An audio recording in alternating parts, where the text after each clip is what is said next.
Welcome to the podcast, the vodcast, the multicast. Boys and girls, welcome to the show. This is Convincing Idiots. I'm Dean. I'm Nick. I'm Brian. And today's show, oh boy, oh boy, oh boy. I couldn't be more excited about one show than I have. I don't know how many we've done. Brian, how many have we done so far? Is this 6, 7? Yes. And all of them have been, mediocre. Brian, if you could take it up a notch. But this one, I am so excited. One of my favorite movies ever, Airplane. Brian's right there with me in the love for the movie Airplane. And the youngest, the wee lad, the millennial, young Nikolai, has not seen this movie. First of all, I thought it was against the law not to see this movie. If not, it should be. Okay. So what we're going to do today is we're going to do this intro here. We're going to pause. We're going to watch the movie. We're going to do it together. It might be a little long. That's why we're not going to watch while we're filming. But we're going to watch together. Nick's going to see it for the first time. And then we're going to come back. And he's going to give us what he thinks, his reaction, how much he loved it. Wipe the tears from his face because he's laughing so hard. Or he's going to drive over here and punch me in the face. Nick, why don't you tell us what do you expect? Come on. Okay, boomers. So what I'm expecting is, I don't know. So I'm not familiar with it. Like I've heard of Mel Brooks and the movies and stuff like that. Other than like Spaceballs, I don't know that I've ever heard upon meeting Dean and when Dean and Brian and I have talked about this, I don't know if I've ever really. Now this is not Mel Brooks. You know that. It's not Mel. See, okay, I don't know. No. Okay.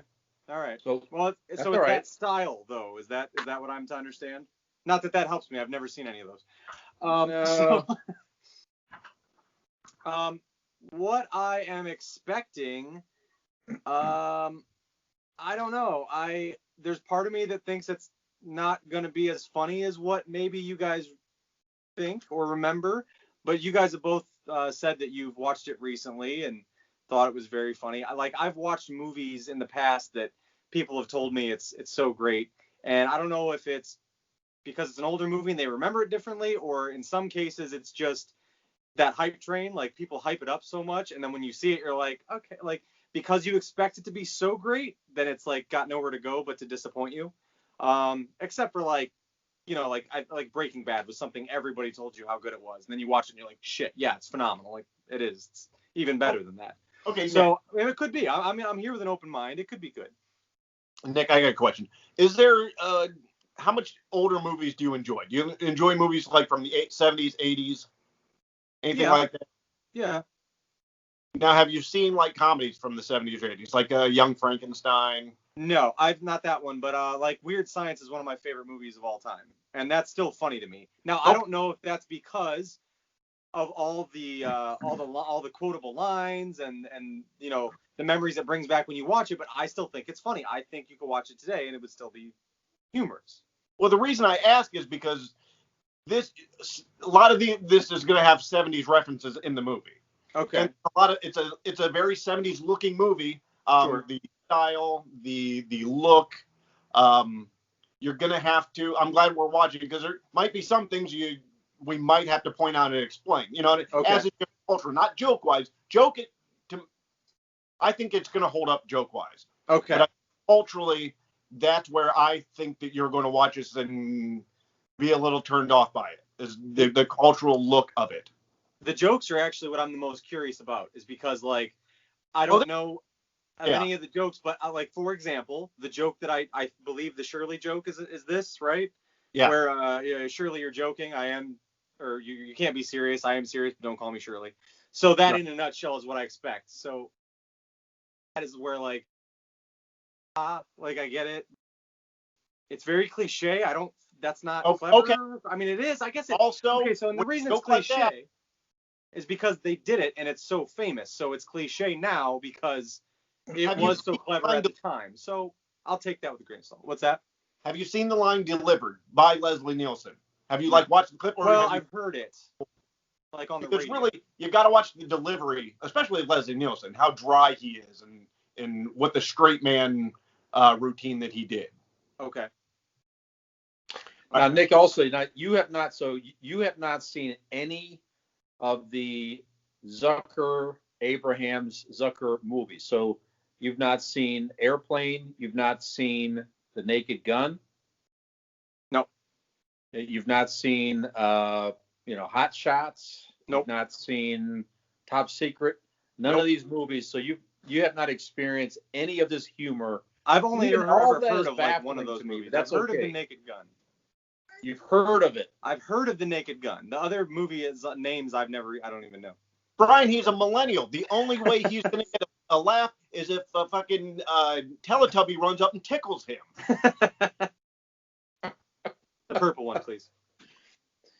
Okay. Well, if you like Okay. this, it'll be interesting. We'll get some other takes on some other movies, perhaps. But I will say, like I said, I am here with an open mind. I am ready to. I'm not thinking, oh, this is gonna be stupid or whatever. But I'm also trying not to hype it up in my head. Because I know how I can be sometimes.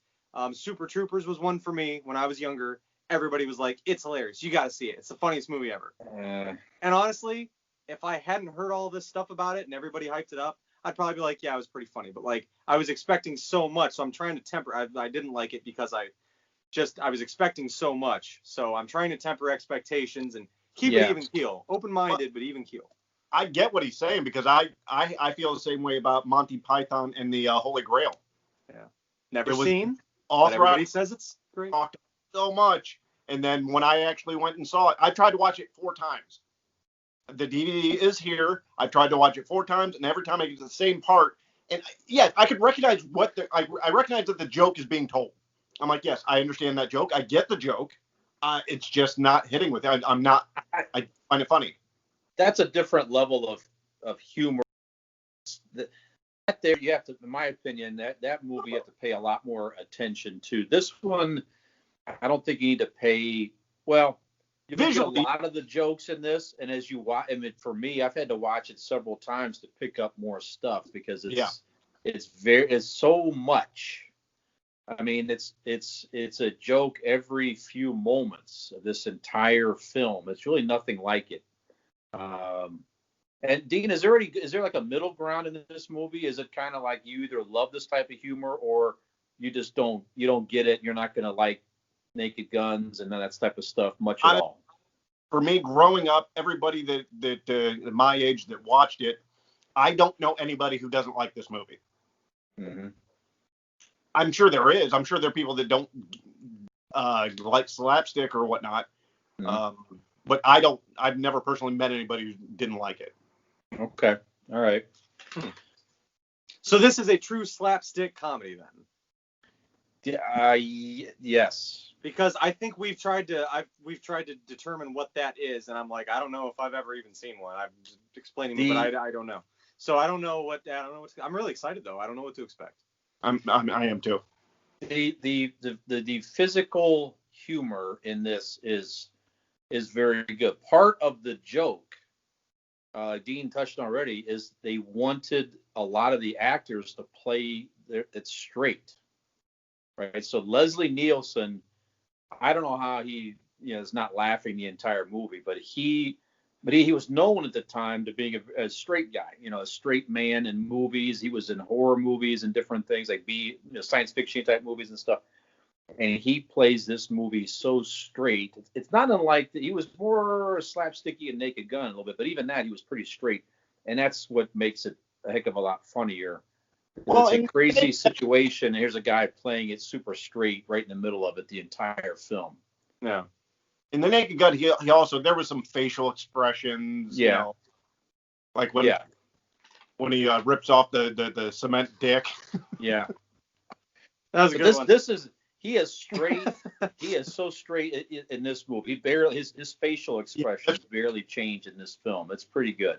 Okay. All right, so let's a bit of background about the movie here. It'd be awesome.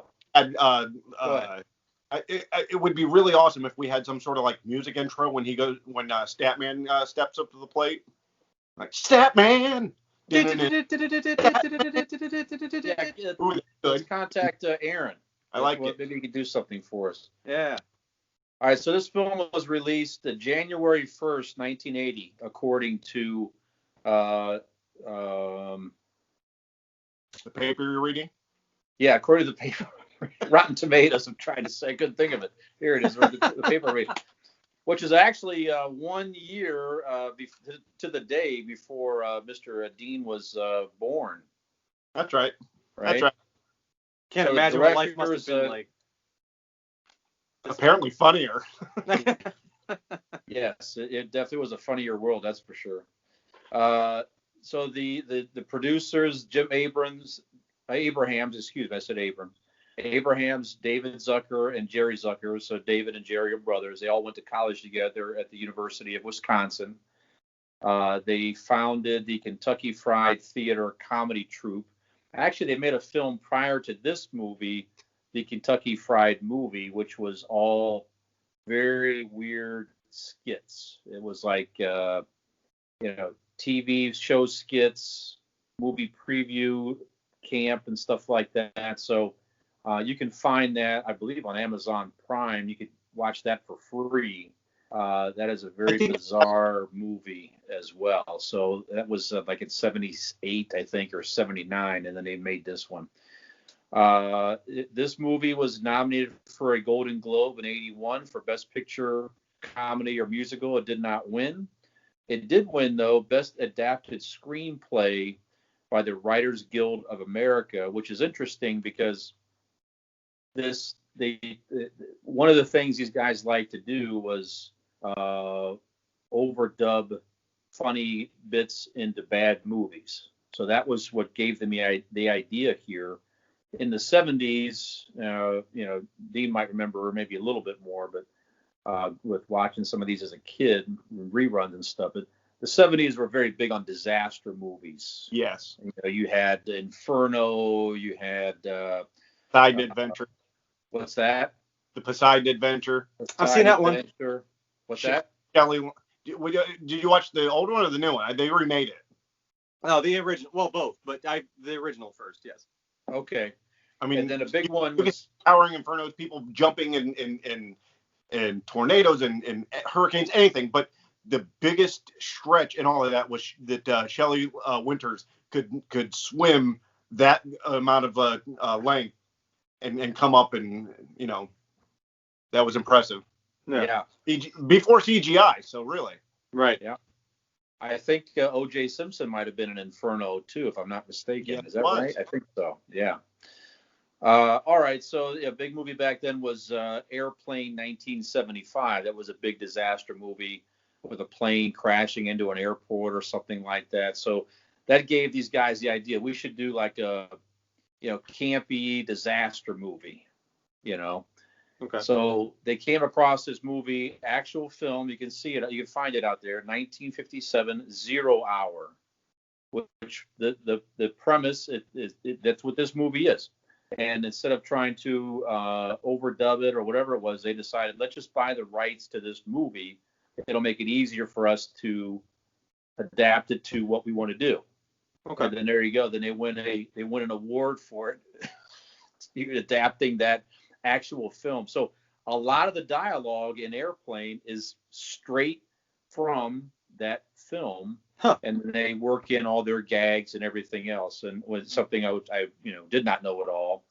One of the funniest lines in the film: we have to find somebody who not only can fly this plane, but who didn't have fish for dinner. That's an actual line from the original movie. That's awesome. That's hilarious in this film here, and you'll see why, Nick, once we get there. There's also a pretty famous scene where two black actors are speaking jive, and it was kind of a racy type of thing or whatever it was. And then the Zucker brothers apologized because they were like, we don't know what we're doing, we're not trying to be offensive or whatever. And the two actors, Norman Gibbs and Al White, actually wrote the dialogue for that famous scene, which you'll see, Nick, coming up here. That's And one theme that we're going to have to explain the cultural reference to more than that.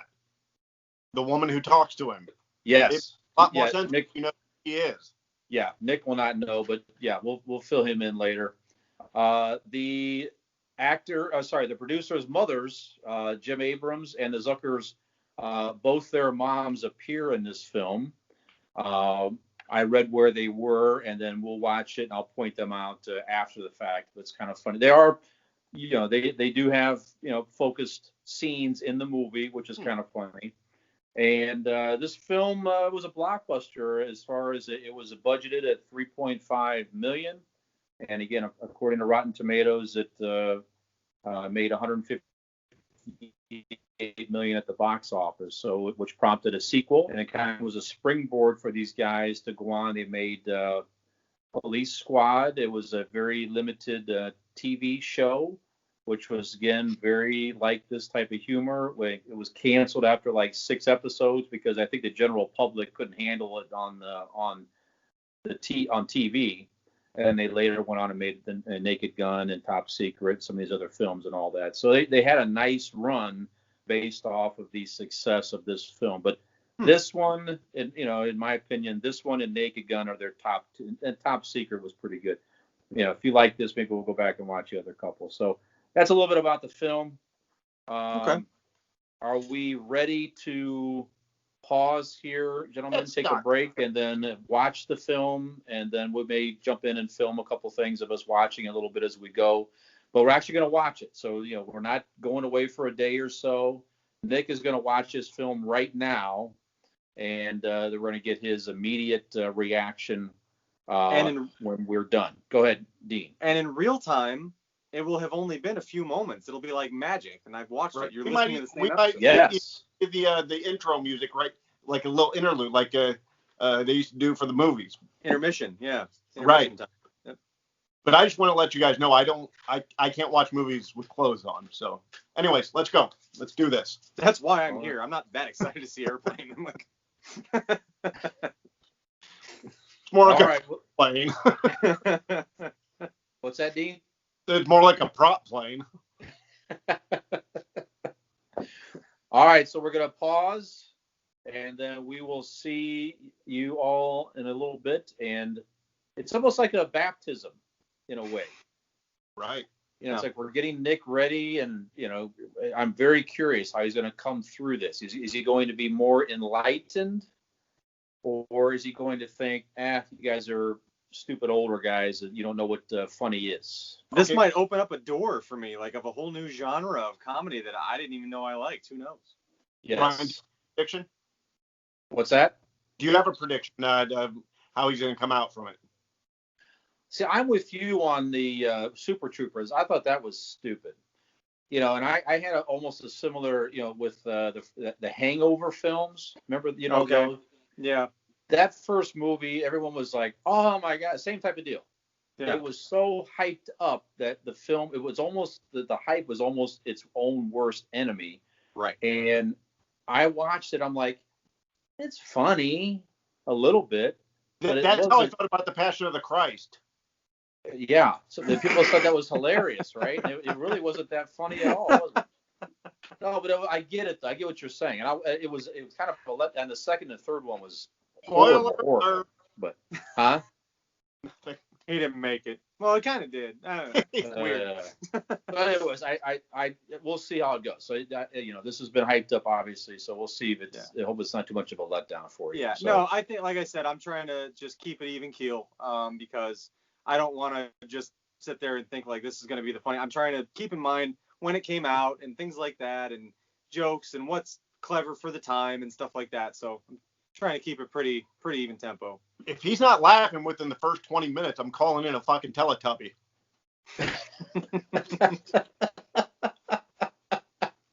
Gonna happen. All right. I'm hoping it's the one across town with no clothes on watching movies. Tinky winky, tinky winky. All right, on that note, we're going to pause and take in the film, and we'll come back with you guys very shortly. So thanks all for watching, and we'll see you soon. My drink's empty.